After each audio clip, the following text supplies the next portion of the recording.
Chapter 733. Cyrus endured his pain there. He used a wooden ladle to scoop up some water and cleaned his hands before continuing forward. He passed through the Bliss Shrine, the Wishing Temple, the Shrine Gates, and finally arrived at the entrance of the main shrine. A slender and handsome man was standing in front of the shrine with hands behind his back. His hair was waist-long, and he was carrying a samurai sword on his waist. "Brother."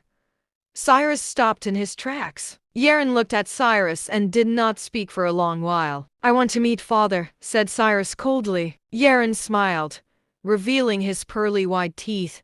He spoke nonchalantly. "You lost the ghost sword and came back defeated. Why do you think you deserve to meet him?" "I'm his son," said Cyrus through a clenched jaw. "What do you want to do? Fight me? Kill me?" Yeren smiled and replied, "No, on the contrary. I don't agree with your ways. But I agree with what you said. How can a woman be in charge of the family's assets? Moreover, that woman allowed a lowlife to get involved in our family business." Cyrus had a glint of hope in his eyes. He needed Yeren to support him more than ever. "You succeeded in assassinating Yumi. If we work together to kill that Dasha scum, we can be in charge of the family," said Cyrus excitedly. Yeren smiled and said, "You're right.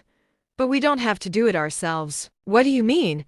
asked Cyrus while frowning. Yeren replied slowly, "Only our family can enter this place. Our father may have gone mad, but he won't allow intruders." "What did you say?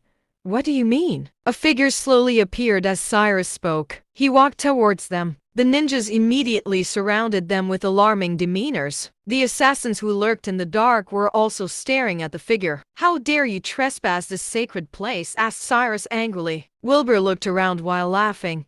He said, "There's no place on earth that I couldn't enter." "You're as arrogant as I expected, but you're allowed to be arrogant since you defeated Cyrus, who wielded the ghost sword," said Yeren nonchalantly. Yeren waved as he spoke.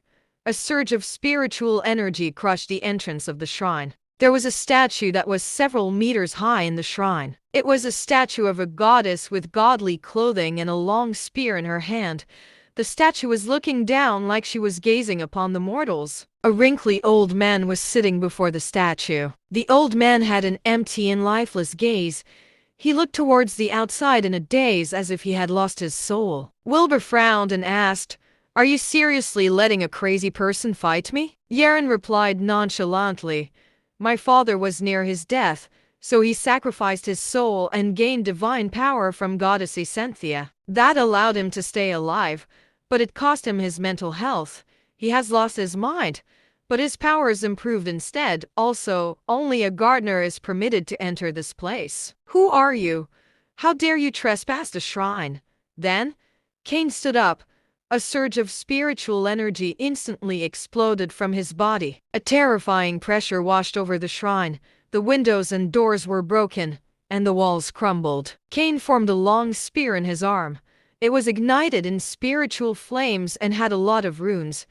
He leaped out of the shrine and glared at Wilbur. The terrifying spiritual pressure made Yeren and Cyrus back away too. Cyrus laughed maniacally and said, "Die, Dasha scum. You can't handle the power of Asenthia. To die by the divine powers of Asenthia is a great pleasure. You should feel honored," said Yeren with a smile.